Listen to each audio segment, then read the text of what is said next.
حول ولا قوة إلا بالله العلي العظيم. رب اشرح لي صدري ويسر لي أمري واحلل عقدة من لساني يفقهوا قولي. أعوذ بالله من الشيطان اللعين الرجيم. بسم الله الرحمن الرحيم. الحمد لله رب العالمين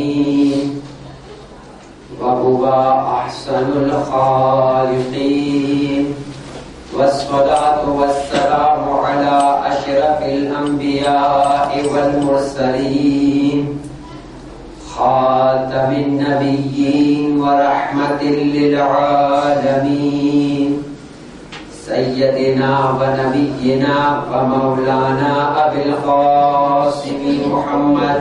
اللهم صل على محمد وعلى آله الطيبين الطاهرين المعصومين المظلومين لا سيما على بقية الله في الأرضين. اللهم عجل لهم فرج إنهم يرونه بعيدا ونراه قريبا ولعنة الله على أعدائهم وغاصبي حقوقهم أجمعين من الآن إلى قيام يوم الدين. أما بعد فقد قال الله تبارك وتعالى في كتابه الكريم بسم الله الرحمن الرحيم واتقوا فتنة لا تصيبن الذين ظلموا منكم خاصة واعلموا أن الله شديد العقاب. وقال أيضا في كلامه المجيد بسم الله الرحمن الرحيم واجتنبوا الرجس من الأوثان واجتنبوا قول الزور. درود پڑھیں محمد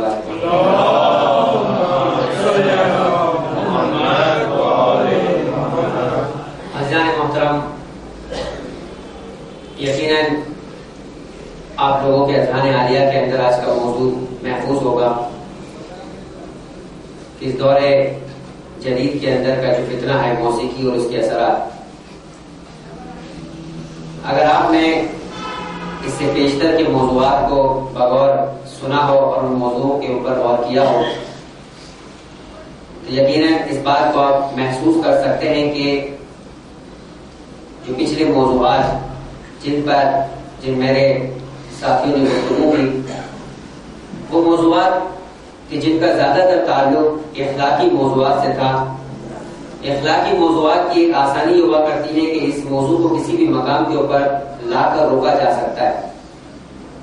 لیکن آج کا جو موضوع ہے اس موضوع کے اندر جہاں پر اخلاقی حصہ موجود ہے وہیں پر ایک فقہی تعلق بھی اپنے اعتبار سے اس انداز سے موجود ہے کہ اگر اس بات کو مکمل نہ کیا جائے تو شبہات کا اور گمراہی کے پیدا ہونے کا خدشہ ہوا کرتا ہے.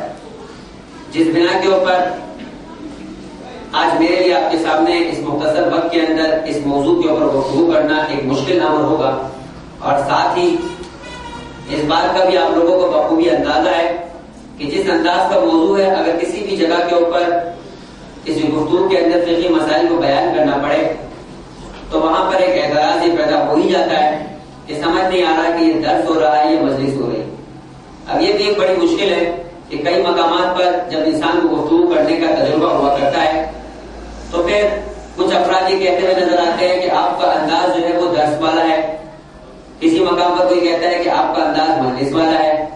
یعنی مختلف اعتبار سے بات ہو رہی ہے، اپنی ذاتی اعتبار سے بات نہیں ہو رہی بلکہ کوئی بھی خطیب جب گفتگو کرتا ہے تو یہ مشکل ہوتی ہے کہ بعض لوگ یہ کہتے ہیں کہ ایام اعلیٰ کے اندر تو جو انداز ہے وہ مجلسوں والا ہی ہونا چاہیے اور باقی سارا سال اور بالخصوص اگر رمضان کا مہینہ ہے تو درس کا انداز بھی چل جائے گا. اب یہ کہ ایام اعلیٰ کو دیکھیں تو انداز مجلس والا ہونا چاہیے اور اگر موضوع کو دیکھیں تو مسئلہ یہ ہے کہ مسائل کو بیان کرتے وقت خود بخود نہ چاہتے ہوئے بھی انداز درس کا ہو جائے گا. لہذا ان مشکلات کو دیکھتے ہوئے ابتدائی کے اندر آپ کی خدمت میں اس مشکل کو عرض کرنے کا مطلب یہ ہے کہ اگر کسی مقام پر موضوع کا حق یہ ہے کہ پھر درسی انداز پر آنا پڑے، تو چاہے پھر وہ تھوڑا بہت آپ لوگوں کو خوش ہی کیوں نہ لگ رہا ہو، موضوع کے حق کو پورا کرنے کے لیے اس انداز کو بہرحال اپنانا ہوگا. درود پڑھے محمد والی.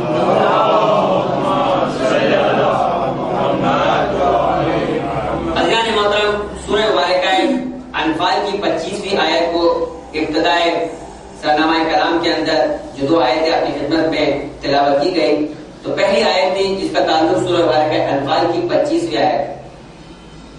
ارشاد رب العزت ہو رہا ہے وَاتَّقُوا فِتْنَةً لَا تُصِيبَنَّ الَّذِينَ ظَلَمُوا مِنكُمْ خَاصَّةً. ڈرو اے لوگوں اس فتنے سے کہ جس فتنے کا شکار فقط وہ لوگ نہیں ہوں گے کہ جنہوں نے خاص طور پہ ظلم کیا ہوگا. وَاعْلَمُوا أَنَّ اللَّهَ شَدِيدُ الْعِقَابِ، اور جان لو کہ پروردگار عالم کا عقاب اور عذاب بہت سخت ہوا کرتا ہے. اگر آپ خالی آیت کے ترجمے کے اوپر غور کریں تو آپ کو واضح ہو جائے گا کہ ارشاد رب العزت ہو رہا ہے کہ جو لوگ تمہارے درمیان اس خاص قسم کے ظلم کو کرتے ہوئے نظر آ رہے ہیں، یہ مت سمجھو کہ فقط اس ظلم کا شکار یا اس ظلم کے اثرات کا شکار وہی لوگ ہوں گے کہ جنہوں نے ظلم کیا ہے، بلکہ سمجھ میں آ رہا ہے کہ یہ کوئی ایسا ظلم ہے جو اجتماعی ظلم ہے کہ جس کے نتیجے کے اندر اگر اس ظالم نے ظلم کو کیا اور اطراف میں موجود لوگوں نے اس ظلم کو سہ لیا اور اس پر اپنی آواز بلند نہ کی اور اس کے اوپر ریئیکشن نہ کیا، رد عمل نہ کیا، اس ظلم کو اور اس برائی کو ختم کرنے کے لیے آگے نہ بڑھے، تو یہ ظلم فقط جو انجام دے رہے ان کی ذات تک محدود نہیں رہے گا بلکہ اوروں کو بھی متاثر کر کے انہیں بھی عذاب کا شکار کر دے گا. معاشرے میں ایسے بہت سارے مسائل ہیں اور میں بخوبی ان سے واقف ہے کہ بہت ساری مصیبتیں ایسی ہوا کرتی ہے کہ اگر معاشرے میں پیدا ہو جائے تو اس کا نتیجہ یہ ہے کہ فقط فرد واحد اس کا متاثر نہیں نظر آتا بلکہ پورا معاشرہ اس کا متاثر نظر آتا ہے. چاہے آپ مکس گیدرنگ کی باتیں کرتے ہوئے نظر آئے، چاہے آپ فسق و فجور کی محافل کی بات کرتے ہوئے نظر آئے، چاہے جو زبان سے فحش قسم کی باتیں اور گالیاں دی جاتی ہے اس کے شکار نظر آئے. یہ وہ سارے قسم کے مسائل ہیں کہ جو دینے والا یا کرنے والا یا گناہ کے اندر مبتلا ہونے والا ہے فقط وہ اس کا شکار نظر نہیں آتا بلکہ سارے کا سارا معاشرہ اس مصیبت میں اس انداز سے مبتلا ہو جایا کرتا ہے کہ کل کو اگر آپ اس مصیبت میں خود نہیں انجام دے رہے مگر آپ کی اولاد بھی اس سے متاثر ہوتے ہوئے نظر آئے گی. مین جملہ موسیقی اور گانا یہ دونوں بھی اسی قسم کے مسائل ہیں کہ اگر آپ یہ سمجھتے ہیں کہ میرے اپنے گھر کے اندر گانا نہیں بج رہا لہٰذا مجھے کیا ضرورت پڑی کہ اگر معاشرے کے اندر یہ گانا پنپ بھی رہا ہے، اس گانے کی طرف اس مسائل اس گناہ کی ترویج بھی ہو رہی ہے اور لوگ اس مسئلے کا شکار نظر آ رہے ہیں تو میرا اپنا گھر تو محفوظ ہے، اس کا مطلب ہے کہ میں محفوظ ہو جاؤں گا؟ نہیں عزیزان محترم، آپ بہرحال اپنے گھر سے باہر معاشرے پہ نکلنے کے لیے محتاج ہے، ضرورت مند ہے.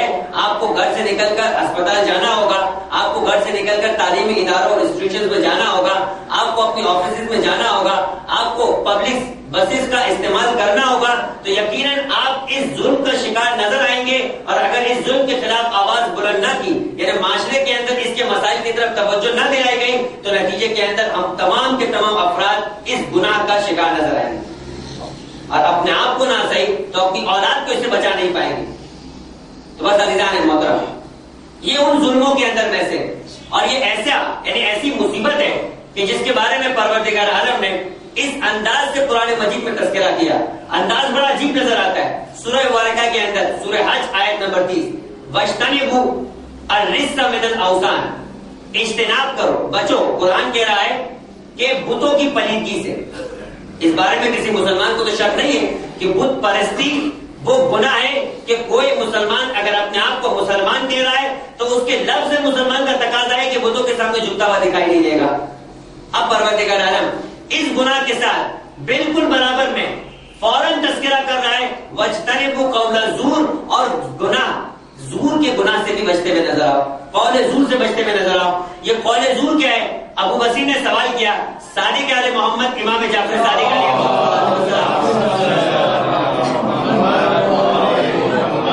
یہ قول زور کسے کہتے ہیں؟ امام نے فرمایا قول زور سے مراد غنا ہے. قول زور سے مراد وہ محفل ہے کہ جہاں پر گانا گایا جاتا ہے، یعنی وہ محفلیں بھی مراد ہے اور یہ خود گانا بھی.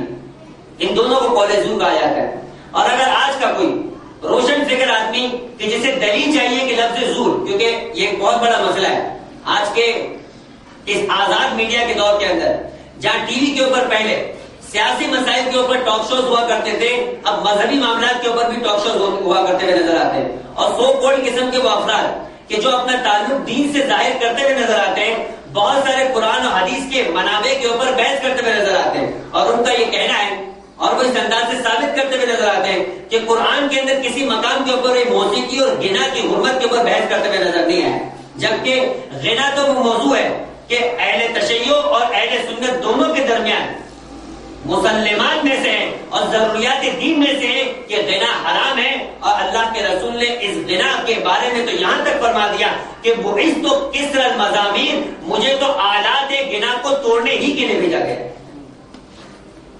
اللہ کے رسول جو اپنی بعثت کا مقصد یہ بیان کر رہے ہیں. ایک اور مقام کے اوپر آغا دستغیب شیرازی اپنی کتاب گناہ کبیرہ کے اندر جلد دوم کے اندر موسیقی جسے 14واں گناہ بیان کیا ہے، وہاں پر بیان یہ کرتے ہوئے نظر آتے ہیں کہ اللہ کے رسول کا ارشاد ہے کہ مجھے بھیجا گیا رحمت للعالمین بنا کر، اور مجھے حکم دیا گیا ہے کہ بانسری، باجا، تاش اور آلات غنا اور ایام جاہلیت کے اندر موجود بتوں کی پرستش کو ختم کرو. میرا مقصد کیا ہے بھیجے جانے کا؟ مجھے بھیجے جانے کا مقصد یہ کہ ان تمام چیزوں کو ختم کروں. یعنی دو چیزیں نظر آتی ہے، چاہے آپ اسے بانسری بولے، آپ چاہے اسے باجا تاشا بولے، آلات لہب بولے، ان سب کا موضوع جو نظر آتا ہے وہ یہی موسیقی اور غنا ہے. اور دوسری چیز نظر آتی ہے بت پرستی. یہاں اللہ کے رسول نے بھی جو انداز اپنایا وہ وہی انداز تھا جو کلام مجید کے اندر سورہ مبارکہ حج میں اپنایا گیا، جو پروردگار عالم نے کہا وَاجْتَنِبُوا الرِّجْسَ مِنَ الْأَوْثَانِ، کہ اے لوگوں اجتناب کرو، بچتے ہوئے نظر آؤ بتوں کی پلیدگی اور اس کی برائی سے، اور وَاجْتَنِبُوا قَوْلَ الزُّورِ، اور غنا سے بچتے ہوئے نظر آؤ. اور اٹھائیے اٹھا کر قرآن مجید کے اندر لفظ زور کو، کہ اگر کوئی یہ کہتا ہے کہ قرآن مجید میں غنا کی حرمت کا تذکرہ نہیں ہے تو قول زور کو اٹھانے کے بعد کسی بھی عربی لغت کو اٹھا کر دیکھ لیجئے، آسان ترین جو اردو زبان بولنے والوں کے لیے عربی لغت موجود ہے وہ المنجد ہے، جو عربک ٹو اردو ہے، جس کا بہت زیادہ استعمال رائج بھی ہے طلاب کے درمیان بھی، اور عام لوگ کے جن کا عربی سابقہ پڑھتا ہے وہ بھی پاکستان کے اندر اس لغت کو، اس ڈکشنری کو بہت استعمال کرتے ہوئے نظر آتے ہیں. لفظ زور کو اٹھا کر دیکھیے، یہ کسی مسلمان نے بھی نہیں لکھا، عیسائی کی لکھی ہوئی ڈکشنری ہے یا المنجد، اسے اٹھا کر دیکھیے لفظ زور کو جب کھولیں گے تو اس کے معنی وہ یہ غنا ہے. اور اگر دیگر لغات کو اٹھا کے دیکھنا چاہتے ہیں تو چاہے لسان العرب کو اٹھائے، تاج العروض کو اٹھائے، مفردات راغب کو اٹھائے، یہ مفردات قرآن کو اٹھائے، ہر مقام کے اوپر زور کے معنی ایک ہی ہے، غنا اور محفل موسیقی. کہا کہ پروردگار عالم نے غنا سے بچتے ہوئے نظر آؤ. اب یہ جو غنا ہے یہ کس طرح کی مصیبت ہے، اس کی مصیبت کا احساس اگر کرنا ہے تو باب الحوائج امام موسیٰ کاظم علیہ السلام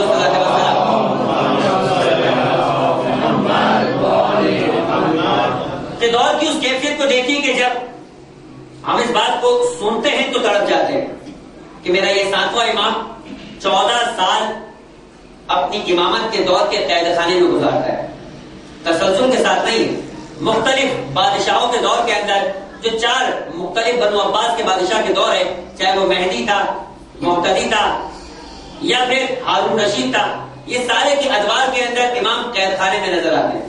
مشکل ترین دور جو قید خانے کا ہے وہ ہارون رشید کا دور تھا، انتہائی ظالم شخص تھا، اور اس کی ظلم کی داستانوں کے اندر یہ بات بیان کی جاتی ہے کہ یہ کہا کرتا تھا جب یہ سادات کو قتل اس انداز سے کرتا تھا کہ چن چن کے ان کو پکڑ کے قتل کرتا تھا، گویا اس کا روز و شب نہیں گزرتے تھے مگر یہ کہ سادات کے قتل کے ساتھ.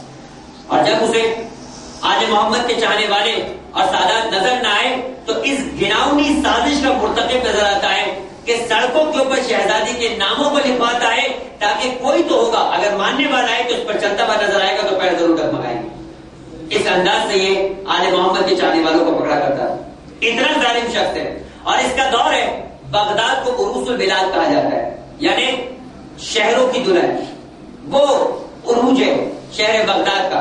اس کے دور میں پہلی مرتبہ گھڑی بنتے ہوئے نظر آتی ہے، عیش و طرب کا اور رقص و سرور کا وہ انداز نظر آتا ہے کہ جب ایک مرتبہ میرے 7ویں امام کو بغداد میں قید خانے میں رکھا جاتا ہے، قید خانے کی کیفیتیں بیان کی جاتی ہیں کہ نہ تو اس قید خانے میں روشنی کا گزر ہے، نہ اس قید خانے کے اندر یعنی نہ اتنا زیادہ وسعت جگہ کے اعتبار سے کہ انسان کھڑے ہو سکے، اور نہ ہی اپنے پیروں کو پھیلا کر بیٹھ سکتا ہے. یعنی اس کا مطلب یہ کہ انسان اپنی زندگی مکمل طور پہ اکڑو بیٹھ کر، جیسے ابھی آپ بیٹھے اسی انداز سے بیٹھ کے اپنی زندگی گزارنا ہے.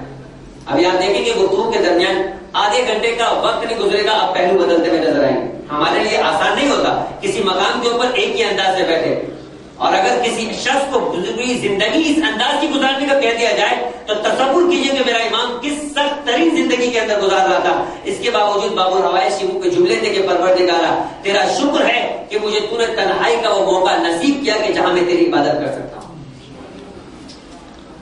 امام کی اس تنہائی کو قید خانے کے اندر جہاں روشنی کا گزر نہیں، اس کیفیت کو دیکھ کر داروغہ تک ایک مرتبہ تڑپ جاتا ہے. کچھ عرصے کے بعد جب اس کی امام کے ساتھ ایک انسیت بڑھتی ہے، غالباً وہ کوئی آل محمد کا چاہنے والا نہیں تھا، مگر ایک امام کا انداز ایسا ہے، اور ہارون رشید کی مشکل یہی رہی تھی کہ جہاں کہیں بھی امام کو قید میں بھیجتا تھا، قید کا جو داروغہ ہوا کرتا تھا کہ جس کے قید خانے میں بھیجا کرتا تھا، اس کا امام کے ساتھ دن ایک مرتبہ مون ہو جایا کرتا تھا. اور اس کی وجہ سے وہ مسلسل قید خانوں کو تبدیل کرتا جا رہا تھا. اب جب اس بغداد کے قید خانے میں تھا، اس داروغہ کبھی روز و شب یہ دیکھتا ہے کہ یہ جسے قید کیا گیا ہے اس نے نہ کوئی ظلم کیا ہے، بلکہ یہ ہر وقت اپنی عبادت میں مصروف رہتا ہے، اتنا خدا ترس بنتا ہے، دل یہ چاہا کہ اس کے ساتھ کچھ نیکی کی جائے. آ کر ایک دن کہتا ہے کہ فرزند رسول میں چاہتا ہوں کہ آپ آج کی رات میرے گھر پر چلیں. بہت مشہور واقعہ ہے، آپ آج کی رات میرے گھر پر چلیں. اور ایک مرتبہ امام کو لے کر رات کے وقت اپنے گھر میں آتا ہے. امام کو نرم اور آرام دہ بستر ہے، گھر کشادہ ہے، نہ وہ پریشانی ہے کہ ہوا اور سورج کی روشنی کا گزر نہ ہو، ساری پریشانیوں سے آزاد اب امام کو اس گھر میں چھوڑ کر چلا جاتا ہے. صبح کے وقت آتا ہے تو خوشی کے عالم میں ہوتا ہے. آپ اور میں بھی اگر کسی نصیب ہو جائے کہ اس کے وقت کا امام اس کے لیے اس کے گھر کے اندر آ جائے اور اس انداز سے آ جائے کہ وہ ان کے لیے اس سختی کے بجائے آسانی اور آسائش کا ماحول فراہم کر سکے، اس سے بڑی سعادت کیا ہوگی. اسے سعادت ہی مل گئی. اور ایک مرتبہ خوشی کے عالم میں صبح کے وقت آتا ہے اور آ کر کہتا ہے کہ فرزند رسول یہ بتائیے کہ آپ کی رات کیسے گزری. توقع کیا تھی کہ امام کیا کہیں گے؟ تیرا بہت بہت شکریہ، تو نے مجھ پر احسان کیا اور ایسا نرم اور بستر مجھے تو نے تیار کر کے دیا اور تیرا شکریہ ہو. لیکن امام کی طرف سے عجیب جواب آیا جس نے اس کے دل کو ایک مرتبہ ٹھیک سے پہنچائی. کہنے لگے امام کہ تیرے اس پر آسائش گھر سے زیادہ میرے لیے وہ قید خانہ بہتر تھا. ابھی اتنا جملہ کہا وہ پریشان ہو گیا، حیرت میں آ گیا اور کہنے لگا فرزند رسول میں نے آپ کو اس قید خانے سے کہ جس میں نہ آپ کھڑے ہو سکتے تھے، نہ آپ لیٹ سکتے تھے، نہ روشنی کا گزر تھا، وہاں سے نکال کے اس گھر میں لے کر آیا جہاں آسائش کا سارا سامان موجود ہے، نرم بستر بھی موجود ہے، آرام کی ساری کی ساری وسائل موجود ہے، پھر آپ ایسا کہہ رہے ہیں؟ تو امام نے کہا ساری رات میں جس کرب و تکلیف کے اندر تیرے اس گھر کے اندر رہا ہوں وہ کرب و تکلیف میرے لیے اس قید خانے میں موجود نہ تھی. وہ کون سی چیز ہے، وہ کون سی تکلیف ہے جسے آپ نے محسوس کیا؟ تو ایک مرتبہ امام کہتے ہوئے نظر آتے ساری رات تیرے گھر کے چاروں طرف سے گانے اور موسیقی کی آوازیں آ رہی، گھر کے اندر نہیں آ رہی تھی. جانے محترم غور کیجیے گا، اس گھر کے اندر موسیقی نہیں بج رہی تھی، اس گھر میں آلات موسیقی نہیں تھے، اس گھر کے اندر کوئی گانا بجانے والا یا غنا کا اسباب موجود نہیں تھے. اس گھر کے چاروں طرف وہ ماحول تھا بغداد کا، وہ عیش و طلب کا ماحول تھا کہ جس کی وجہ سے امام کیا کہتے ہوئے نظر آ رہے وہ قید خانہ کے جہاں پر یہ آوازیں میرے کان کو نہ پہنچے وہ میرے لیے زیادہ پر آسائش اور سکون کی جگہ ہے بنسبت اس جگہ کی کہ جس میں بظاہر تو سکون ہے مگر اطراف کے اندر یہ ماحول نظر آ رہا ہے. تصور کیجیے عزیزان محترم، آپ کے زمانے کا امام کے جس کی ظہور کے لیے آپ روز و شب دعا کرتے ہوئے نظر آتے ہیں، ہر اپنے درود کے بعد وَعَجِّلْ فَرَجَهُمْ کا لفظ کہتے ہوئے نظر آتے ہیں. اگر آپ کو ایک لمحے کے لیے اپنے زمانے کے امام کی خدمت کرنے کا موقع ملے، ہم اپنے گھروں کے ماحول کو ایک مرتبہ دیکھیں کہ ہمارا گھر کا ماحول ایسا ہے. ایک لمحے کے لیے اپنی گاڑی کو دیکھیں، ایک لمحے کے لیے اپنے موبائل کو دیکھیں، ایک لمحے کے لیے اپنے کمپیوٹرز کو دیکھیے، اپنے وی سی ڈی رومز اور اپنے ڈی وی ڈی رومز کو دیکھیے، اپنے گھروں میں لگی ہوئی لیڈز کو دیکھیے اور تصور کیجیے کہ اگر وہ کل ہمارا امام کہ جس سے آج اسے ہم باب الروائش کہتے ہیں، دعاؤں کے لیے پکارتے ہیں، جس سے استغاثہ کرتے ہیں، وہ امام یہ کہہ رہا ہے کہ مجھے وہ گھر پسند نہیں کہ جس کے اطراف کے اندر یہ ماحول ہو، تو وہ گھر کی جس کے اندر خود یہ ماحول ہو بس زمانے کے امام کیسے آئے گا؟ اگر آپ امام بارگاہ بھی بنا لیں تو کیسے تصور کر سکتے ہیں کہ شہزادی ماں امام مظلوم کے عابد بیمار کے اس مقام پر آ جائے؟ یہ عزیزان محترم ممکن نہیں ہے. ہر امام کا اگر آپ یہ کہتے ہیں کہ اولنا محمد اوسطنا محمد، آخرنا محمد، کلنا محمد. تو اگر فضائل کے مقام کے اندر یہ بات آپ کہہ سکتے ہیں کہ پہلا محمد ہے، درمیانی محمد ہے، آخری محمد ہے، کل کی کل محمد ہے، تو جو ایک محمد کا انداز کل تھا وہی ایک آج محمد کے انداز کی کوئی انداز نظر آئے. درود پڑھے محمد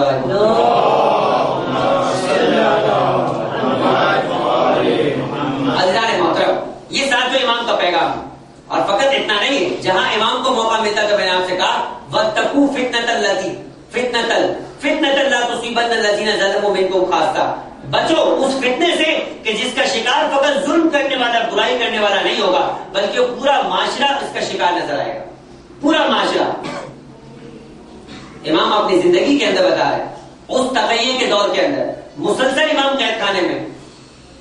روایت کا ماں حسن نظر آتا ہے کہ شاید امام کو موقع مل گیا، یا تو شاید نظر بندی کے اندر رکھا بغداد میں، یا کہ کچھ عرصے کے لیے امام کو قید خانے سے رہائی ملی تو امام بغداد کی کسی گلی سے گزر رہے تھے. یہ بھی امام کے زمانے کا واقعہ ہے. اور وہی ماحول اپنے ذہن میں رکھے گا. بغداد عیش و طلب کی جگہ، اور آج بھی بغداد کی صورت حال ہے. اور اسی وجہ سے آخری زمانے کی نشانی میں کہا گیا کہ بغداد کی زمین دھنس جائے گی. اور آج بھی روایتیں اٹھا کر دیکھیں ساتھ امام کی زیارت کی فضیلت میں کہ اگر آج بھی شہر بغداد مصیبتوں سے بچا ہوا ہے عذاب الہی سے تو فقط کاظمین کے اندر موجود امام موسیٰ کاظم علیہ السلام کے روزے کی وجہ سے.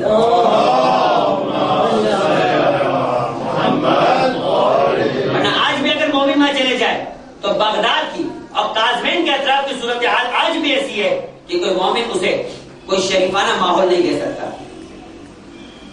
اسی بغداد کی گلیوں سے امام کا گزر ہو رہا ہے. ایک گھر سے ایک مرتبہ دروازہ کھلتا ہے اور کنیز نکلتی ہوئی نظر آتی ہے. اس کنیز سے ایک مرتبہ میرا مولا سوال کرتا ہے کہ یہ بتاؤ اس گھر میں رہنے والا آزاد ہے یا غلام. بہت ہی چھپتا مولا نے سوال کیا، بہت ہی مختصر سا سوال تھا. یہ بتاؤ کنیز سے سوال ہو رہا ہے کہ اس گھر میں رہنے والا آزاد ہے یا غلام. اب یہ سوال گویا آپ تصور کیجئے کہ آپ کے مولا کا آپ سے بھی یہی سوال ہے، آپ سے بھی یہی سوال ہے کہ یہ بتاؤ کہ تم آزاد ہو یا غلام. کنیز کہنے لگی کہ جس کے گھروں میں کنیزیں رہا کرتی ہو وہ بلا غلام کیسے ہو سکتا ہے، وہ تو آزاد ہے. امام نے کہا بالکل درست کہا تم نے. مفہوماً اپنے انداز سے کہہ رہا ہوں، تم نے بالکل درست کہا کہ جس گھر میں آزاد رہا کرتے ان کا انداز ہی اس قسم کا ہوا کرتا ہے. اگر یہ غلام ہوتا تو اس کا یہ انداز نہیں ہوتا. یہ کہہ کر امام تو آگے نکل گئے. ان گفتگو کے اس مکالمے کی وجہ سے جو دیر ہوئی، اب یہ کنیز جب دوبارہ اوپر جاتی ہے تو یہ گھر بشر کا تھا. بشر ایک مرتبہ اپنی کنیز سے کہتا ہے کہ تجھے آنے میں دیر کیوں ہوئی. سوال کیا، استفسار کیا، کنیز ہے کیوں تجھے آنے میں دیر ہوئی؟ تجھے کچرا پھینکنے کے لیے بھیجا گیا تھا. گانے کا اور رقص و سرور کی محفلیں چل رہی تھی، شراب کی محفل چل رہی تھی. ایک مرتبہ جب بشر جو خود شراب کے نشے میں تھا اپنی کنیز سے سوال کرتا ہے کہ تجھے آنے میں تاخیر کیوں ہوئی، تو کنیز نے پورا واقعہ بیان کیا کہ اس انداز میں کچرا پھینکنے کے لیے اتری. جب میرے دروازے باہر کچرا پھینکنے کے لیے باہر نکلی تو ایک شخص سے میری ملاقات ہوئی، عجیب و غریب سوال کرتا ہوا نظر آیا. مجھ سے پوچھتا ہے کہ یہ بتاؤ کہ اس گھر کا مالک آزاد ہے یا غلام. کہا تم نے کیا جواب دیا؟ کہا میں نے یہ کہا کہ آزاد ہے. آزاد ہے تبھی تو مجھ جیسی کنیزوں کا غلام، مجھ جیسے کنیزوں کا مالک ہے. تو ایک مرتبہ بشر نے کہا کہ اس شخص نے کیا کہا؟ تو اس نے پلٹ کے جواب دیا کہ واقعی آزاد ہے تبھی اس قسم کی زندگی بسر کر رہا ہے، اگر غلام ہوتا تو یہ انداز نہ ہوتا. بشر نے جو سنا شراب کے نشے میں تھا، شاید آپ پر اتنا اثر نہیں ہوا، آپ اتنے تعجب نہیں کر پائے، مگر وہ بشر جو کہ شراب کے اثر میں تھا، رقص و سرور کی محفلوں میں تھا، ایک مرتبہ اپنے گھر سے اسی عالم میں اترتا ہے اور بھاگتا ہوا جاتا ہے تلاش کرنے کے لیے اس شخص کو، اور اپنے گلی کے نکڑ کے اوپر اپنے مولا کو پاتا ہے اور اپنے مولا کے قدموں میں اپنے سر کو رکھ کر کہہ دیتا ہے آج سے یہ بشر غلام ہے، آزاد نہیں ہے. اور یہی وجہ ہے کہ بشر نے چونکہ اس عالم میں کہ ننگے پہ بھاگا تھا مولا کے پاس، ہدایت پائی تھی، ساری زندگی ننگے قدم رہا اور بشر کا نام پڑ گیا بشر حافظ، یعنی ننگے قدموں والا بشر. لیکن عزیزان محترم، مولا نے کہا کہ جو اپنے رب کا غلام ہوا کرتا ہے، جو عبد ہوا کرتا ہے، جو اسے معبود مانا کرتا ہے، وہ اپنی زندگی کے اندر اس انداز سے عیش و طلب کی اور موسیقی کے اندر اپنی زندگی گزارتا ہوا کبھی نظر نہیں آئے گا. ہمارا مسئلہ یہ ہے عزیزان محترم کہ ہم نے اس دنیا کو لذت کا مقام سمجھ لیا، عیش و عشرت کا مقام سمجھ لیا. ہمارے کمانے کا انداز یہی نظر آتا ہے. ہم مسلسل روز و شب اپنے کمانے میں اس انداز سے مصروف ہو گئے کہ ایسا لگتا ہے کہ یہ حقیقی دنیا ہے، اسی دنیا میں انسان کو ہمیشہ ہمیشہ کے لیے رہنا ہے. اور یہی وجہ ہے کہ جب کوئی مومن کسی مدد کے لیے آپ کے پاس آتا ہے آپ اسے دینے کے لیے تیار نہیں ہوتے، جبکہ لاکھوں کے مالک ہوتے. اگر وہ بندہ 1000 مانگ رہا ہے اور آپ لاکھوں کے مالک ہیں تب بھی دینے کو تیار نہیں ہے، آپ کو خوف کیا ہے؟ ہمیں خوف تو یہی ہے نا کہ اگر ہمارا مال ختم ہو گیا تو پھر کیا ہوگا. یعنی اس کا مطلب یہ کہ اگر موت پر انسان کو یقین ہوتا کہ جیسے موت کا یقین ہونا چاہیے، جو روایات میں سنتے ہیں، جو مجالس میں سنتے ہیں کہ انسان کو اپنے اگلے لمحے کی خبر نہیں. کیا اللہ کے رسول ہدایت میں یعنی اپنی حدیثوں میں کہتے ہوئے نظر نہیں آتے کہ جب بھی کوئی بھی دنیا کا کام کرو یہ سمجھو کہ تم کو ہمیشہ ہمیشہ کے لیے رہنا ہے. یعنی اس کا مطلب کیا ہے؟ یعنی ایسا مت کرو کہ اتنی اجرت کے ساتھ جلدی پیسہ جمع کرنے کی کوششوں میں لگے ہوئے ہو کہ جیسے تم کو گویا پیسہ کمانے کا موقع نہیں ملے گا، یہی آخری موقع مل گیا. اور کہا کہ جب عبادت الہی انجام دو تو اس انداز سے انجام دیتے ہوئے نظر آؤ یہ کہ فوراً اس نماز کے بعد تمہاری موت آنے والی. کیوں؟ کیونکہ جب انسان کو معلوم ہے کہ اسے مرنا ہے، اگر آپ لوگوں میں سے کسی کو اس بات کا علم ہو جائے کہ بس اب آپ کو پروردگار نے 24 گھنٹے دیے، جس انداز سے بھی آپ کو یقین ہو سکتا ہے، یعنی چاہے کلام خدا پہ تو یقین نہیں ہے لیکن بہت ساری چیزیں آج کل پتہ نہیں لوگوں کے پاس کون کون سے حسابات ہیں کہ جس کے ذریعے سے وہ اپنے ہاتھ کو دکھا کر کبھی ستاروں کے ذریعے سے کبھی ایسٹرولوجی کے ذریعے سے آئندہ آنے والے واقعات میں دلچسپی رکھتے ہیں. اور اگر کسی ایسے اخبار میں آ جائے کہ آپ کا یہ ہفتہ کیسے رہے گا کہ آپ کا ستارہ یہ بتاتا ہے کہ بس آپ کے 24 گھنٹوں کے اندر آپ کی موت آنے والی ہے، تو آپ کو کسی نبی یا امام کے قول پہ یقین ہو یا نہیں ہو آپ کی زندگی تبدیل ہو جائے گی. سارے قرضے اترنے شروع ہو جائیں گے اور جن لوگوں سے قرضے لیے ہیں ان کی نوٹنگ بھی خاندان والوں کو بتایا جانا شروع ہو جائے گا، اپنی نمازیں بھی یاد آنا شروع ہو جائے گی اور جو روزے نہیں رکھے اس کے بھی حساب و کتاب شروع ہو جائے گی. عزیزان محترم، معصوم فرماتے ہیں کہ تمہاری ہر نماز کا یہی انداز ہونا چاہیے، ہر نماز کا یہ انداز ہونا چاہیے. اتنی توجہ کے ساتھ، اتنی خلوص کے ساتھ اپنی عبادت کو انجام دیتے ہوئے نظر آؤ جیسے تمہیں فوراً مرنا ہے. موت تمہارے یہاں پر اتنی زیادہ تازہ نظر ہے اور کیوں سمجھتے ہیں کہ ہمیشہ رہنے والا ہے. قرآن مجید میں سورہ مبارک کے انبیاء کے اندر پروردگار فرماتا ہے وَجَعَلْنَا لِبَشَرٍ مِّن قَبْلِكَ الْخُلْدَ، ہم نے تجھ سے پہلے بھی اے نبی کسی کو ہمیشہ ہمیشہ رہنے کے لیے نہیں بنایا. أَفَإِن مِتَّ فَهُمُ الْخَالِدُونَ، اگر اے حبیب ہم تجھے بھی موت دے دیں گے تو پھر کون ہے کہ جو ہمیشہ رہنے والا ہے؟ یعنی اگر کسی کو ہمیشہ ہمیشہ رہنے کا حق ہوتا تو اے نبی تجھے حق ہوتا کہ تجھے ہم نے رحمت للعالمین بنایا، تیرے صدقے میں اس کائنات کو بنایا، لیکن جب تجھے بھی موت دے دیں گے تو پھر کون ہے کہ جسے ہم ہمیشہ ہمیشہ کے لیے زندہ رکھیں گے؟ جب ہمیشہ کے لیے نہیں رہنا تو پھر یہ سارے وسائل کے لیے اتنی باغ دوڑ کیوں ہوتے ہوئے نظر آ رہی ہے؟ اور جس کے لیے خدا نے امتحان لینے کے لیے بھیجا ہے اس کے لیے تو انسان اتنی بھاگ دوڑ کرتے ہوئے نظر نہیں آ رہا. بس یہی وہ انسان کی غلط فہمی اور غفلت ہے کہ جس کی بنا پر اس دنیا کو لذت کی جگہ سمجھتا ہے. تو پھر وہ جو مغرب والوں کا نظریہ ہے، وہ جو غیروں کا نظریہ ہے کہ 4 دن کی دنیا ہے لہٰذا دنیا میں جتنے عیش و عشرت میں اپنا سامان بسر کر سکتے ہو زندگی بسر کر لو، یہ ان کا نظریہ ہے. آپ کے لیے تو 4 زندگی سامان کے اندر یہ نظریہ ہے کہ اس دنیا میں 4 دن کی جب زندگی ہے تو بہترین طریقے سے امتحان کی تیاری کر لو تاکہ اس کے بعد کی ہمیشہ کی رہنے والی زندگی کے اندر آسائشوں کے ساتھ ہی زندگی بسر کرو. اگر 4 دن کی زندگی کا ہے ہی فلسفہ تو ہمارے لیے امتحان کا فلسفہ ہے اور اغیار کے لیے، ان کافروں کے لیے عیش و عشرت ہے، کیونکہ واقعا ان کے لیے تو 4 ہی دن کے اندر عیش و عشرت ہے، اس کے بعد تو ہمیشہ ہمیشہ کے لیے جہنم ہے. لیکن ہمارے لیے 4 دن کی زندگی کے اندر امتحان ہے اور اس کے بعد ہمیشہ ہمیشہ کے لیے آسائش ہے اگر اس امتحان میں کامیاب ہو گئے. عزیزان محترم، یہ جو موسیقی ہے یہ تو ہے ہی وہ کہ جو شیطان کی طرف سے یہ سوال کیا گیا کہ پروردگار میرا کلام کیا ہوگا؟ میرا کلام، تیرا کلام تو قرآن مجید اور یہ آسمانی کتاب ہے. کہا تیرا کلام کیا ہوگا؟ تیرا کلام موسیقی، تیرا کلام گنا ہے. جو گنا کو سننے والا ہے، جو موسیقی کو سننے والا ہے وہی تیرے کلام کو پڑھنے والا ہے.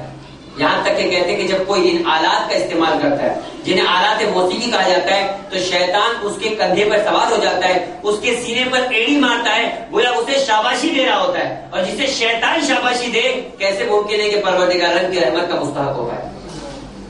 کیسے ممکن ہے؟ عجیب روایت ہے. اور اللہ کے رسول حضرت محمد مصطفیٰ صلی اللہ علیہ وسلم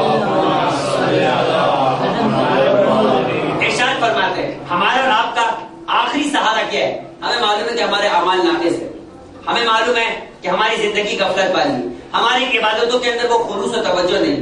ہمیں ناز محبت اہل بیت کے اوپر، یہی وہ محبت اہل بیت، یہی وہ مولا کائنات سے محبت ہے کہ جس کی بنا پر ہم یہ کہتے ہیں کہ ہماری بخشش و شفاعت ہو سکتی ہے. اور واقعی عزیزان محترم اس کے علاوہ ہمارے ہاتھ پر ہمارے پاس کوئی آسرا نہیں ہے اور ہمارے پاس کوئی امید نہیں.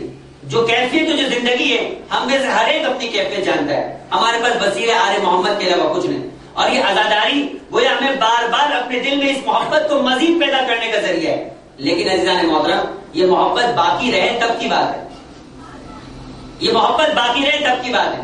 ایک وہ دور تھا جب دشمن نے یہ سازش کر کے رکھی تھی, جو یہ جملے آپ نے بڑے مشہور سنے ہیں کہ متعتان کانت فی زمن رسول, کہ دو متع ایسے تھے جو زمانے رسول کے اندر موجود تھے, اور اللہ کے رسول نے انہیں حلال قرار دیا تھا, میں اسے حرام قرار دیتا ہوں. کا لاجک کیا تھی اس کے پیچھے؟ وہ جو مشہور تاریخی شخصیت ہے کہ جس کے بارے میں لوگ یہاں تک کہتے ہوئے نظر آتے ہیں کہ خدا نہ خواستہ اگر اللہ کے رسول کے بعد کوئی نبی ہوتا تو شاید وہ ہوتا. لوگ اسی لیے کہتے ہوئے نظر آتے ہیں, اسی لیے سلسلہ نبوت کا خاتمہ ہو گیا.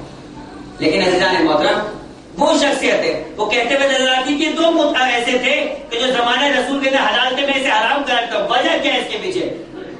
معصومین فرماتے ہیں اس کی وجہ یہ کہ اسے معلوم تھا کہ یہی طریقہ ہے کہ جس کے ذریعے سے حلال زادوں میں کمی کی جا سکتی ہے, اور جو حرام زادہ ہوگا اس کے دل میں علی کی محبت کبھی پیدا نہیں ہو سکتی. ایک یہ ہو جائے, اور دوسری آ کر دیکھیے اللہ کے رسول سے پوچھے کس کے دل میں محبت علی پیدا نہیں ہو سکتی؟ کب منافق کے دل میں کبھی علی کی محبت پیدا نہیں ہو سکتی, منافق کے دل میں کبھی علی کی محبت پیدا نہیں ہو سکتی. یہ جو ہپوکریسی والا, جو دو چہروں والا طریقہ کار ہوا کرتا ہے, جو کہیں کچھ ہوتا ہے کہیں کچھ نظر آتا ہے, اور ہر جمعے کے دن سورہ جمعہ کے ساتھ آپ کو سورہ منافقون پڑھنے کو کہا گیا کہ دیکھو اپنی صفوں میں موجود منافقوں کو پہچانو, اور ان منافقین کی علامات پہ غور کرو, کہیں یہ علامت تم میں نہ پیدا ہونے پائے.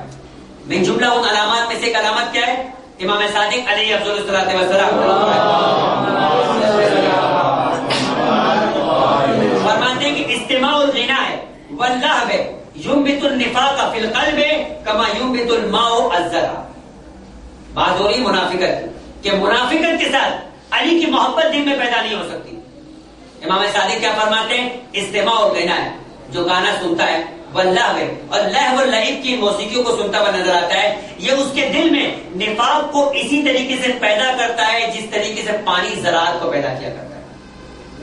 جس طرح پانی کا کام ہے کہ سبزے کو اگاتا ہے, اور پانی بہترین طریقہ ہے. آپ کسی مقام پر بارش ہو جائے, وہاں کوئی کھاد نہ ہو, پانی برسے گا بارش کا, اس کے فوراً بعد دیکھیے کچھ دنوں کے بعد وہاں کہیں سے کوپل پھوٹتی ہوئی نظر آئے گی, کہیں سے گھاس نکلتی ہوئی نظر آئے گی. پانی کا کام یہ ہے کہ وہ سبزے کو اگاتا ہے, ہریالی پیدا کرتا ہے. گانے کا کام یہ کہ تمہارے دل کے اندر نفاق کا سبزہ اگا دیا کرتا ہے, بس اس کے بعد تمہارے دل سے احساس ختم ہو جائے گا, تمہارے دل کے اندر بے حسی پیدا ہو جائے گی, بے حیائی اور بے غیرتی پیدا ہو جائے گی. اور یہ میرے جملے نہیں ہے اسلام محترم, یہ جو بے غیرتی والا جملہ ہے یہ بھی روایت کا جملہ ہے. معصوم فرماتے ہیں, درود پڑھے محمد علیہ محمد.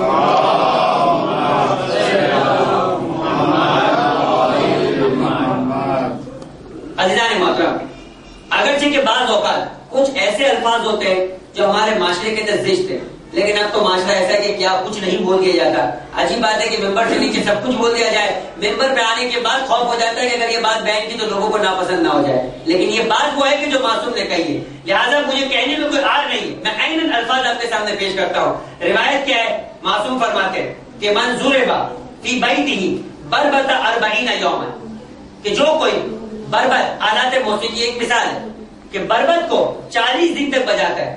انہیں خلاصہ کیا ہے؟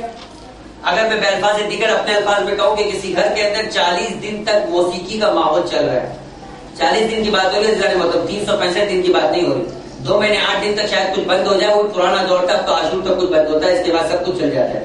لیکن وہ ایک دور تھا کہ جس کے اندر لوگ اپنے گھروں میں 2 مہینے 8 دن کے لیے فقط پی ٹی وی تھا وہی بند کر دیا کرتے تھے, اور اگر کسی کو بہت زیادہ حاجت ہوتی تھی تو خبریں کے لیے فقط کھولا کرتا تھا. آج تو عاشور سے پہلے, یعنی فقط عاشور کے دن کو چھوڑ کے ٹی وی کے دیکھنے کی حرمت نہیں ہے عزیزان محترم, اگر واقعا اس مقصد و طریقے سے استعمال کیا جائے کہ جو انسان کو حرام میں مبتلا نہ کرے, جو کہ خود ایک مشکل مسئلہ ہے. لیکن بہرحال عزیزان محترم, بے ذات ہی ٹی وی حرام نہیں, لیکن جو ٹی وی کو آپ استعمال کریں گے اس استعمال کے اوپر ڈیپینڈ کرتا ہے کہ آپ کس طرح سے اس کو استعمال کریں. معصوم فرماتے ہیں کہ جو کوئی 40 دن تک اپنے گھر کے اندر اس آلات موسیقی کا استعمال کرتا ہے, سلط اللہ علیہ شیطان, پروردگار اس پر ایک شیطان کو مسلط کر دیتا ہے. یقال اللہ فقندر, اس شیطان کا نام فقندر ہوتا ہے. فلا یبقى عضو من اعضائه الا قعد علیہ, اور وہ اس کے جسم کا کوئی حصہ نہیں ہوتا جہاں یہ شیطان جا کر نہ بیٹھتا. ہر اس کے جسم کے عضو کے اوپر یہ شیطان جا کر بیٹھتا ہے، اسے مس کر دیتا ہے، یعنی پورا مکمل بدن اب شیطانی ہو جایا کرتا ہے۔ پھر معصوم فرماتے ہیں فَإِذَا كَانَ كَذَلِكَ، جب ایسا ہو جاتا ہے کہ شیطان اس کے جسم کے سارے حصے کو مس کر دیا کرتا ہے، نزع منه الحیا، اس سے حیا اور شرم ختم ہو جاتی ہے، فلم یبال ما قال ولا قیل فی، پھر اسے کوئی پرواہ نہیں ہوتی کہ وہ کیا کہہ رہا ہے، اس کے بارے میں کیا کہا جا رہا ہے۔ اتنا بغیرت بن جاتا ہے، معصوم فرماتے ہیں اتنا بے حیا بن جاتا ہے کہ اسے کوئی پرواہ نہیں ہوتی لوگ اسے کیا گالیاں دے رہے ہیں اور وہ کیا وقتہ نظر آ رہا ہے۔ استن حیث ختم ہو جاتی، اور اگر یہاں بات ختم ہو جاتی تو پھر بھی عزیزان محترم ہمارے لیے عبرت ہوتی، لیکن معصوم اس سے بڑھ کر فرماتے ہیں ثم نفخ فیہ نفخۃ فلا یغار بعدها حتی تؤتی نساءہ فلا یغار، یعنی اگر واقعی کوئی مومن ہوگا اپنے معصوم کے اس کلام اور اس جملے کے بعد زندگی بھر کبھی اپنے گھر کے اندر موسیقی اور گنا کی آواز کو سننا برداشت نہیں کرے، کیا فرماتے معصوم کہ جب شیطان اس کے جسم کے ہر حصے پر بیٹھ جاتا ہے، مس کر دیتا ہے، اس کے دل میں سے حیا ختم ہو جاتی ہے، یہاں تک کہ نوبت یہ ہو جاتی ہے کہ ثم نفخ فیہ نفخۃ، پھر وہ شیطان اس شخص میں پھونک مارتا ہے، اس کے بعد اس کی غیرت بالکل ختم ہو جاتی ہے، یہاں تک کہ اگر اس کی عورتوں کے ساتھ بھی فعل حرام کو انجام دیا جائے مگر اس کی غیرت کبھی نہیں جاتی۔ یہ غنا کا اثر ہے عزیزان محترم، اور اسی وجہ سے عزیزان محترم وہ جملہ غلط نہیں ہے جو چند سالوں پہلے باقاعدہ اسٹیکرز بانٹے جاتے تھے کہ موسیقی اور غنا ایڈز کی طرح کا گناہ ہے، ایڈز کی طرح ایڈز کیا ہوتا ہے؟ ایڈز بذات سے خود جا کر میڈیکل سائنس والوں سے پوچھئے، خود کوئی بیماری نہیں، ایڈز خود کوئی بیماری نہیں ہے، کیا یہ آپ کے جسم سے وائٹ سیلز کو ختم کر دیا کرتا ہے۔ وائٹ سیلز کیا ہے؟ یہ پروردگار عالم کی وہ خدائی فوج ہے جو آپ کے جسم میں مدافعتی نظام، ڈیفینسو سسٹم جو بیماری کے خلاف ہے اس کو جگا کے رکھتا ہے، تاکہ جیسے آپ کے ذمہ، آپ جانتے آپ ٹی وی پہ دیکھتے ہیں سیف گارڈ ہو جائے کچھ بھی دیکھے کہ سینکڑوں قسم کے جراثیم مسلسل آپ پر حملہ کر رہے ہیں اور آپ ہاتھ دھو کے تو ختم ہو جائیں گے، وہ تو فقط ہاتھ کی بات ہے، ناک کا کیا ہوگا، آنکھ کا کیا ہوگا، کان کا کیا ہوگا، منہ کا کیا ہوگا، جلد کا کیا ہوگا، ہر جگہ پر سینکڑوں قسم کے جراثیم حملہ کر رہے ہیں۔ یہ خدائی نظام ہے کہ جس نے آپ کو بچایا ہوا ہے۔ ایک لمحے کے لیے خدا اگر آپ کے جسم کو آزاد کر دے اپنے نظام سے تو آپ کو اگر ایک نزلے کے ایک چھینک کے ذریعے سے ہلاک ہوتے ہوئے نظر آئیں گے۔ اور ہوتا ہے کہ جب انسان ایڈز کا شکار ہو جاتا ہے تو یہی تو میڈیکل سائنس بتاتی ہے کہ وائٹ سیلز ختم ہو جاتے ہیں، اس کا مدافعتی نظام ختم ہو جاتا ہے، ڈیفینسو پاور ختم ہو جاتا ہے۔ اب اگر اسے نزلہ بھی ہو جائے تو یہ نزلہ بھی اسے موت کے منہ تک پہنچا دیا کرتا ہے۔ کا گانا بالکل ایسا ہے کہ جب انسان گانا شروع کرتا ہے اپنے آپے سے ختم ہو جایا کرتا ہے، غیرت ختم ہو جاتی ہے، حیا ختم ہو جاتی ہے۔ یہی تو وجہ ہے ظاہر محترم، یہ جو انٹلیکچوئل اور آج کے روشن فکر افراد ہے یہ اس سے جاہل نہیں ہے، لیکن یہ سازش ہے ہمارے اعتبار سے کہ کیسے مسلمان معاشرے کے اندر غیرت کو اور حیا کو ختم کیا جائے۔ اور یہ پہلی دفعہ کا ماجرا نہیں ہے ظاہر محترم، اسپین کے اندر کرتبا کی تاریخ مسلمانوں کی بتاتی ہے 800 سال مسلمانوں نے حکومت کی اور فقط چند سالوں کے اندر حکومت ختم ہو گئی۔ جا کر تاریخ کا مطالعہ کیجئے کہ کیا ایسی چیز تھی جو مسلمانوں کے درمیان پیدا کی گئی کہ جس کے بعد ان لوگوں میں غیرت و حیا اور لڑنے کی قوت ختم ہو گئی۔ آج بھی جا کر تاریخ کا مطالعہ کیجئے کہ انہوں نے ان لوگوں کے درمیان شراب اور رقص و سرور اور گانے کی محفلوں کو رائج کر دیا۔ یہ عیسائیوں نے سازش کی، اسپین کی 800 سال حکومت ختم ہو کے خراب ختم، اور آج یہی سازش کی جا رہی ہے دوبارہ۔ اور یہ جملے کہے جاتے ہیں کہ انڈیا کو ہم پر حملے کرنے کی ضرورت ہی کیا ہے، قوم میں وہ جرأت و قوت ہی باقی نہیں بچے گی۔ ایک وقت وہ آئے گا کہ واقع اللہ کے رسول کا یہ قول ہے، معصوم کا یہ قول ہے، واقع انسان اتنا بے حیا اور بے غیرت ہو جائے گا کہ جس کے بعد پھر وہ قوت، وہ غیرت، وہ حیا، وہ احساس، یہ سب کچھ ختم ہو جائے گا۔ جب اپنی عورتوں کے بارے میں حیا باقی نہیں رہے گا تو اپنی قوم کی عورتوں کے بارے میں انسان کے پاس کہاں سے حیا باقی بچے گی۔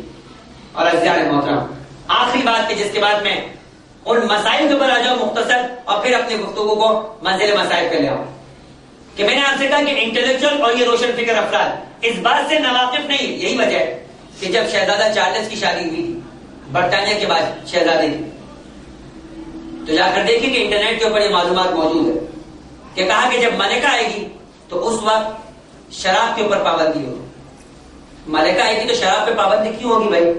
چونکہ انسان اس وقت آپے سے باہر ہو جاتا ہے جب شراب پیتا ہے تو، اور یہ ملکہ کے وقار اور اس کے آداب کی مخالفت، کہ اس کے وقار اور اس کے آداب کے منافی۔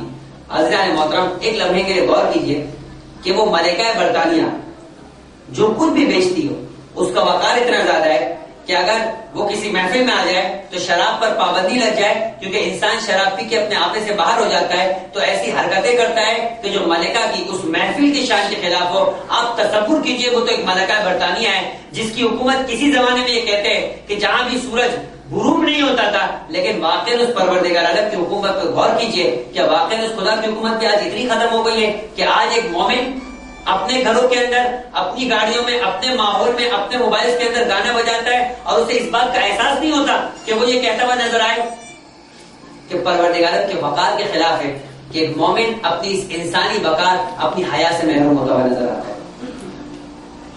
ایک لمحے کے لیے غور کریں، اس ملکہ برطانیہ کے لیے تو دنیا آج یہ کہہ رہی ہے کہ وقار کے خلاف ہے تو شراب پہ پابندی لگائے تھوڑی دیر کے لیے۔ آپ تو توجہ کیجئے کہ آپ کس وقت اپنے خدا کی محضر اس کی بارگاہ سے باہر جا رہے ہیں، اور اگر کبھی موسیقی سن رہے اور اپنے آپے سے باہر بے حیا ہو جاتے ہیں تو سوچیے ایک لمحے کے لیے کہ اس خدا کی بارگاہ کے اندر آپ کس کیفیت کے اندر موجود ہیں۔ اور یہی وجہ ہے عزیزان محترم، ایک آخری روایت کو بیان کر کے کہ فرماتے ہیں معصوم کہ صوتان ملعونان یبغضہم اللہ اعوال عند مصیبہ وصوت عند نعمہ۔ فرماتے ہیں کہ دو آوازیں ایسی ہیں کہ جو پروردگار عالم کو غضبناک کر دیا کرتی۔ میں اس لیے کہہ رہا ہوں کہ آج کم سے کم مصیبت کے وقت کے اندر وہ کیفیت پیدا نہیں ہو رہی، لیکن خوشی کے موقع پہ تو ہمارے یہاں، میں خود اس بات کا شکار ہو گیا کہ بعض اوقات انسان کسی شادی میں جاتا ہے، اندر نہیں جا سکتا، باہر سے واپس جانا پڑتا ہے۔ وجہ کیا ہے کہ اندر ماحول ایسا ہے، اس انداز سے گانا چل رہا ہے اور اس انداز کی مکس گیدرنگ چل رہی ہے کہ انسان اس محفل کے اندر ایک لمحے کے لیے بیٹھ نہیں سکتا، کیونکہ وہ محفل سوائے فسق و فجور کے اور بھی کوئی چیز اس کا نمونہ پیش کرتے ہوئے نظر نہیں آتی۔ معصوم فرماتے کہ دو آوازیں ایسی ہیں جو انسان پروردگار عالم کو غضبناک کر دیتی، ایک مصیبت کے وقت کی چیخوں پکار اور پروردگار عالم کے اوپر تانے دینا کہ ہمارا ہی گھر ملا تھا اس مصیبت کے لیے، اور دوسرا نعمت ملنے کے بعد تمہارا خوشی کے ساتھ پروردگار عالم کی مخالفت کے اندر گانا یا موسیقی کا استعمال، یہ خدا کو غضبناک کر دیتا ہے کہ میں نے تمہیں نعمت دی شکرانے نعمت کے لیے، تو اسی نعمت کو کفران نعمت کے لیے استعمال کرتے ہوئے نظر آ رہے ہو۔ اور فرماتے ہیں کہ استماع صوت الملاہی معصیت، یہ جو صوت ملاحی ہے یعنی لہو و لعب کی محفلوں کی آوازوں کو سننا، یہ معصیت ہے، گناہ ہے۔ والجلوس علیہا فسق، اور اس محفل میں بیٹھنا یہ فسق و فجور ہے۔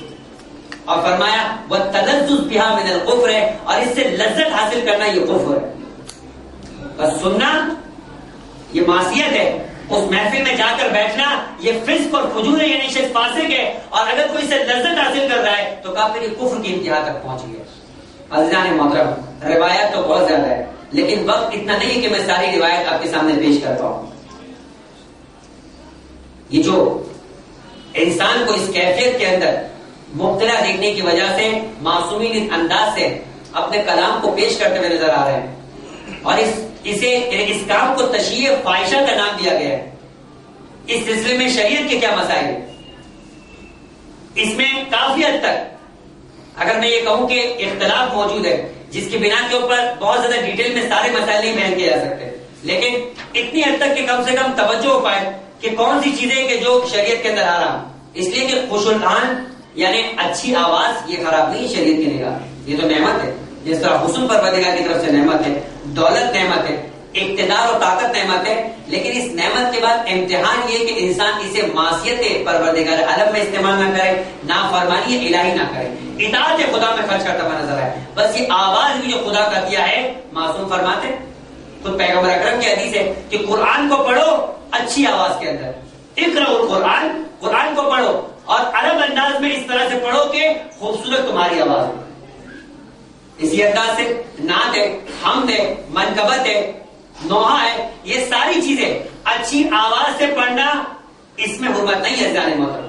حتیٰ یہ کہ اچھی آواز کی ویلیو شریعت میں کہاں تک ہے کہ آپ جماعت نماز پڑھتے ہیں، بہت سے لوگوں کی جن کی خواہش ہوتی ہے جماعت نماز میں شریک ہونے کی، مگر یہ نہیں معلوم کہ امام جماعت میں بھی کچھ شرائط ہونی چاہیے، فقط داڑھی کا ہونا، یا یعنی سمجھانے کے اعتبار سے کہہ رہا ہوں کہ اگر دوش پہ ابا یا سر پہ امامہ ہونا یہ کافی نہیں ہے، کئی شرائط اس کے اعتبار سے، وہ کبھی جا کر جماعت کے مسائل دیکھیے گا تو اندازہ ہوگا، وہاں پر یہ کہا جاتا ہے کہ جب امام جماعت اپنی شرائط پر پورا اتر گیا اور اب دو افراد ہیں کہ جن میں آپ کو کسی ایک کو امام جماعت بنانا ہے، دونوں نے آپ کے اوپر چوائس چھوڑی دی، آپ کے پاس کس کو اختیار کرنا ہے، کہا جاتا ہے کہ آپ یہ دیکھیے کہ ان میں عالم کون ہے، ان میں باتقوا کون ہے، یعنی شرائط کے بعد کی بات ہو رہی ہے، اب ایڈیشنل چیزیں کیا ہونی چاہیے کہ جس سے آپ کمپیریزن کر سکے اور پرائرٹی دے سکے، ترجیح دے سکے کہ اسے پڑھانی چاہیے.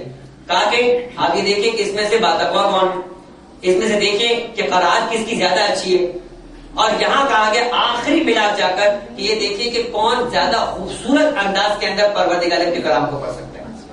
یعنی خود یہ اچھی آواز ایک عطیہ الہی ہے جسے پروردگار عالم و دین نے ایک ویٹ اور ویلیو دی ہے. تب اچھی آواز یہ موضوع نہیں آ رہا، تو پھر موضوع کیا آ رہا؟ موضوع ہے دو چیزیں. ایک ہے غنا، یعنی آواز کو گلے میں اس انداز سے حرکت دینا کہ جس کے بعد وہ خاص کیفیت غنا کی پیدا ہو جائے کہ جس میں آلات موسیقی کی ضرورت نہیں ہوا کرتی. بغیر میوزیکل انسٹرومنٹ کے اس انداز سے پڑھنا حرام ہو جایا کرتا ہے.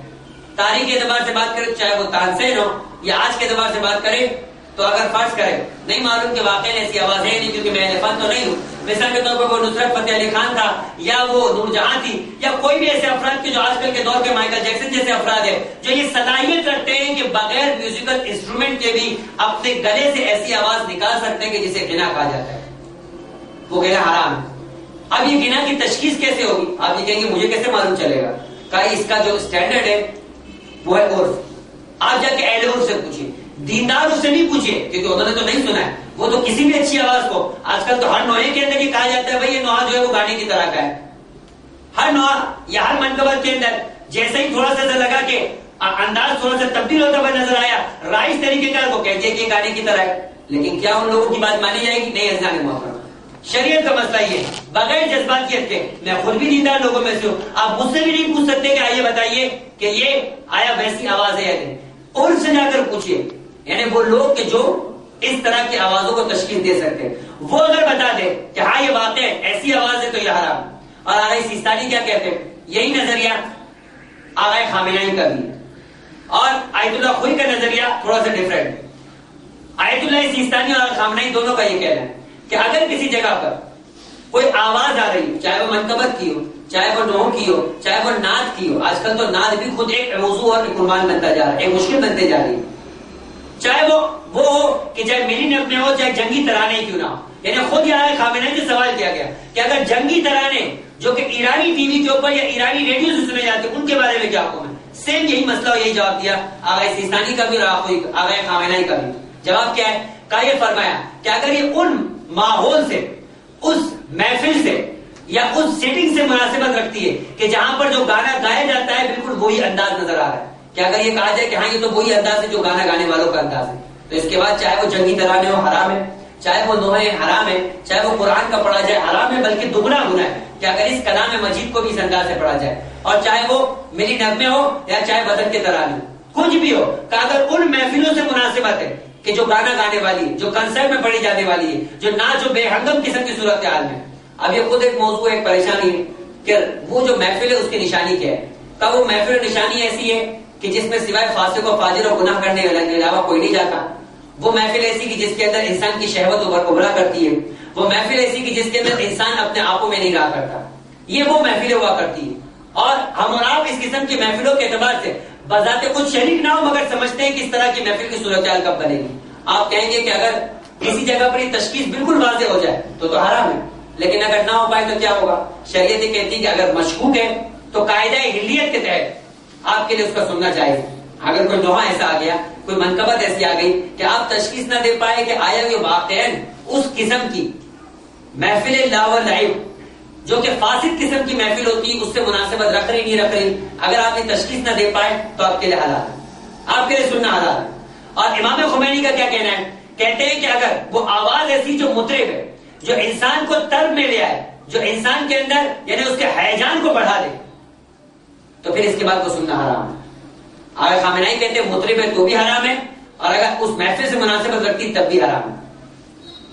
اور آغا خوئی فرماتے ہیں کہ اگر اس ترانے کے اندر، ان نوحوں کے اندر، ان منقبت کے اندر، ان ملی نغموں کے اندر اگر ان آلات کا استعمال کیا جائے کہ جو آلات خاص طور پہ گانے کی محفل کے لیے بنائے گئے، جیسے انہوں نے نام دیا وائلن، پیانو، ستار، گٹار، ہارمونیم، یہ پانچوں کے پانچوں وہ آلات ہیں جو کسی کے اندر بھی استعمال ہوتے ہوئے نظر آئے، چاہے وہ نوحہ ہو، چاہے وہ منقبت ہو، چاہے وہ جنگی ترانے ہو، چاہے وہ ملی نغمے ہو، سب کے اندر اس کا استعمال حرام ہے. جہاں بھی زندہ سے پڑھا جائے گا وہ حرام ہوگا. البتہ ڈھول کے سلسلے میں انہوں نے یہ کہا کیونکہ جب آپ عراق جاتے ہیں تو ایام عزا کی اور مراسم کے اندر دیکھتے ہیں کہ وہاں ڈھول بجتے ہوئے نظر آتے ہیں یا خاص قسم کا نکارہ بجتے ہوئے نظر آتا ہے. اس ڈھول اور اس نکارے کے لیے آپ کوئی کہتے ہیں کہ یہ حلال ہے کیونکہ یہ خاص اور گانے کی محفل کے لیے نہیں بنائے گئے. اور جب آغا سیستانی سے پوچھا گیا کہ اگر ڈھول بجانے کا انداز ایسا ہو کہ جس انداز کو اسی انداز کا کہا جائے کہ جو اس خاص قسم کی محفل کا انداز ہوتا ہے تو حرام ہے ورنہ حرام نہیں. اور یہی مسئلہ آغا خامنہئی کا بھی. حتیٰ کہ آغا خامنہئی سے کہا کہ سوال پوچھا گیا کہ ہم نے سنا ہے کہ امام خمینی نے فرمایا کہ موسیقی مطلقاً حرام ہے تو کیا ایسا ہے کہ یہ جھوٹ اور بہتان ہے آغا خمینی کے اوپر. ان کا نظریہ بھی یہ تھا کہ اگر کوئی موسیقی یا آلات لہو کو اس انداز سے بجایا جائے کہ جو محفل لہو و لعب کی مناسبت والی ہو تو وہ موسیقی کا استعمال بھی حرام ہے. تو عزیزان محترم یہ وہ ساری کی ساری صورتحال کی جو آپ کے سامنے بیان کی گئی. حتیٰ یہ کہ امام خمینی تو اس مسئلے میں اتنے شدید تھے کہ جو بچوں کے میوزیکل والے کھلونے ہوا کرتے ہیں ان کی خرید و فروخت بھی حرام ہے. آپ کوئی احتیاط واجب لگائیے آغا سیستانی اسے جائز قرار دیتے. اتنے سخت امام خمینی اس مسئلے کے اعتبار سے. لہٰذا عزیزان محترم اب یہ جو ساری چیزیں اس میں سخت ہونے کی وجوہات بھی ہے. وجہ کیا ہے؟ آپ کا اپنے گھر کا ماحول ہے کہ آپ جیسا بنائیں گے ویسا بنتا ہوا نظر آئے گا. آپ تاریخ جا کر پڑھیے کہ یزید کیسے بنا. یزید کیسے بنا؟ یزید کی ماں عیسائی تھی. یزید کی ماں یعنی اس کا ننیال گانا بجانے کے اندر پروفیشنل قبیلہ تھا. یزید کی پرورش اسی قبیلے کے اندر ہوئی. یقیناً جب ایسے قبیلے اور ایسی جگہ پر اس کی پرورش ہوئی نتیجہ کیا تھا؟ نہ اسلامی خد و خال سے واقف تھا اور اس کے اندر وہ حس ہی ختم ہو چکی تھی کہ جو ظلم کے نتیجے کے اندر انسان کے دل کے اوپر کیفیت تو زمین پہ گزرتے ہوئے نظر آئے. اس کے مقابلے میں اگر آپ جا کر دیکھیں چاہے علامہ طباطبائی کے اس بیٹے محمد حسین طباطبائی کے اعتبار سے دیکھیں جو ان کا پوتا تھا کہ 2.5 سال میں ان کے والد کا یہ کہنا ہے کہ 2.5 سال تک انہوں نے کوئی تربیت نہیں کی تھی. 2.5 سال میں میں نے دیکھا کہ بچہ عام اپنی گفتگو کے اندر اور چلتے پھرتے قرآن پڑھ رہا ہے. میں نے تعجب کے ساتھ اس بچے سے پوچھا کہ تم یہ قرآن پڑھو کہاں سے سیکھا؟ کہ میری والدہ گرامی دودھ پلاتے وقت ہاتھ دھوتے وقت مجھے دھلاتے وقت مجھے کپڑے پہناتے وقت ہر وقت یہ پڑھتی تھی. مجھے نہیں پتا کیا ہے کہ لیکن وہ یہ پڑھتی تھی تو میں یہ پڑھتا ہوا نظر آتا ہوں. 2.5 سال سے لے کے 4 سال تک کے 1.5 سے 2 سال کے اندر اس بچے کی ایسی تربیت ہوئی کہ آج یہ زندہ معجزہ بنتا ہوا نظر آتا ہے.